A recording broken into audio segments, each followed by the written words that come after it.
Welcome. I am Sharon Taylor, and today I have the pleasure of introducing to you a young entrepreneur from Arima.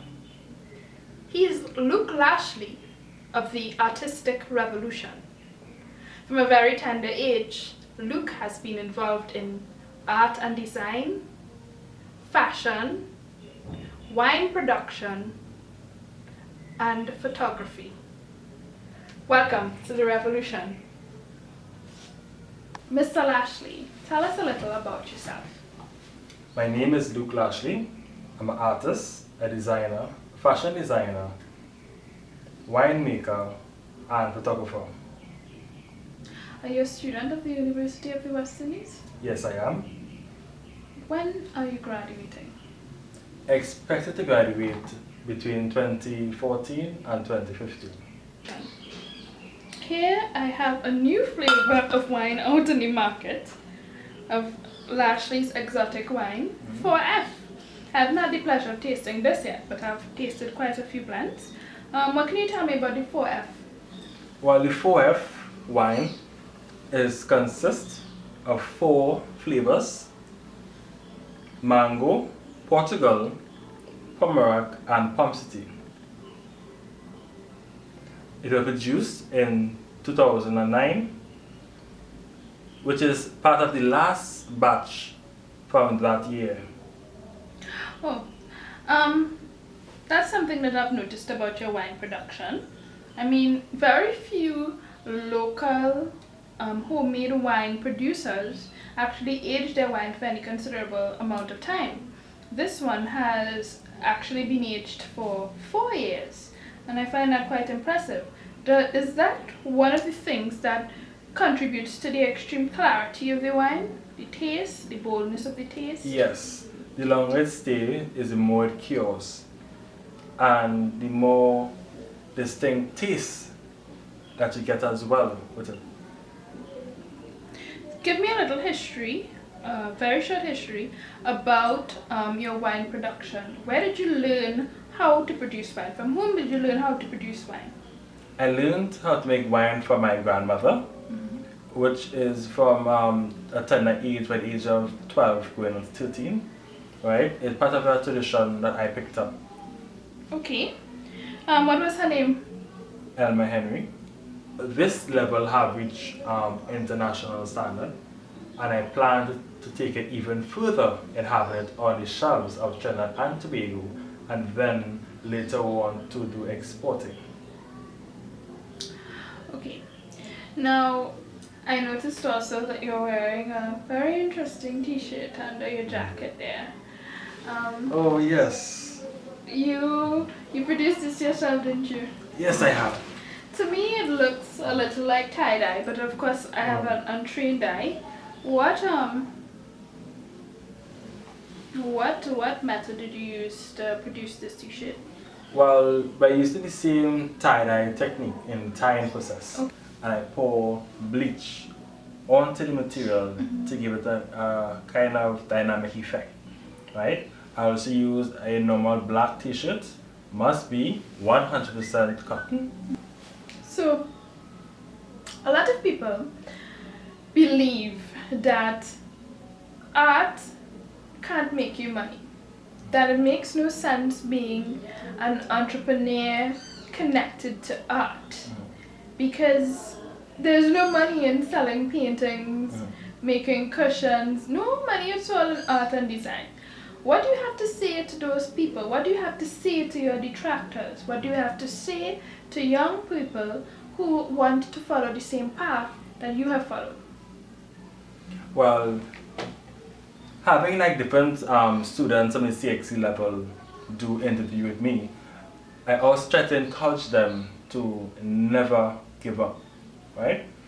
Most people say, like from my experience, oh, I can't make money, we're doing art for, why don't study law or be a scientist, so forth.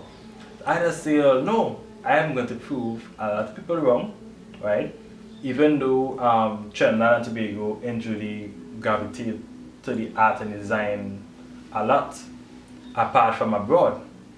If you like stay more consistent in what you do, I believe what you are capable of doing, you could try for success. And it's something that I am going to do and bring to the shores of Trinidad and Tobago. Wonderfully positive attitude. Now, look, besides the art and design and the wine production, you're also involved in photography.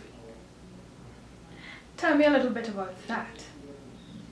Well, being at a tender age as well, I always had a camera in my hand. My dad, Mr. Edward Brown, he's one who really gave me the push and the start, right?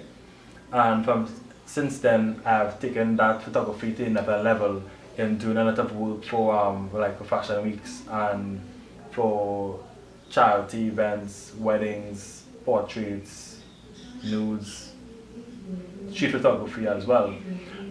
Being in New York in 2013 in May with my art and design class, I've been doing a lot of street photography, right? It's a big city, a lot to capture, and it's something I recently started right here in my own hometown, Trinidad and Tobago. And I hopefully will be making a book as well on my photography. I'm sure it will be a bestseller because I've seen the quality of your work and it really is impressive, I have to say. I've also seen your work develop and grow and improve over the years. Let's take a moment, Luke, to concentrate on the design aspect of your business.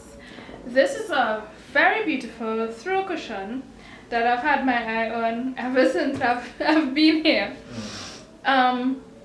Did you make it? Yes, I did. This is called technique I learned in UE while doing my studies in 2011. It's called? Monoprint design. And what I recreated by furthering the study, and I call it my own unique name that is called Monoprint Batik design.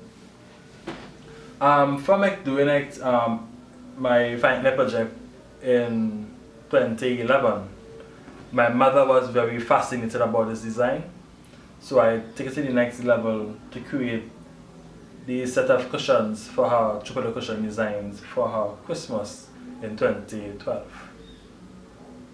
I really like the work. Now, I've noticed that there's a lot of color. There seems to be a trend or a common theme. In all your work, I see there's this explosion of color. What contributes to this? Is this intentional, or is this something that you want to express? Why all these colors? Alright, well, being part of the Caribbean and a Trinbagonian, every way we look in nature to see, there's colors all around us, even like in the flowers or the trees, the grass, so forth. Right? There's a sense of creativity and design that you see all around us. So that was what really gave me the inspiration for me to be able to do such greatness and to translate that onto design element and then onto the fabric. So you would say that a lot of your creations are actually inspired by nature? Yes, that's correct. What are some of your plans? I mean, we've heard about the book, but what are your other short-term goals for 2014? Well, from January the 10th, the Ministry of Labour and the Fair Share Department, they are having an expo, where everyone can look on my page, Artistic Revolution, and I get to see the flyer they have of advertising there. I'll be able to showcase my art and my design work in such as ceramics, photography. I also do a lot of textile design. So look, I'd like to thank you very much. Oh yes, thank you a lot for to come to your busy schedule. I know it's Christmas season and you still have your paranging at different houses to make still. So I thank you for taking your time up on this Saturday to come do this interview with me. Well, good luck in your future endeavors. Thank you. And I'd like to have you know that the parang will start here at your house first. Right after this interview is over. Okay, I have some wine. Which kind of wine you like to have? Since I've never had the 4F before, I think I'll take some 4F. Okay, sure. Alright, so stay tuned, everyone, to see the next series of this interview.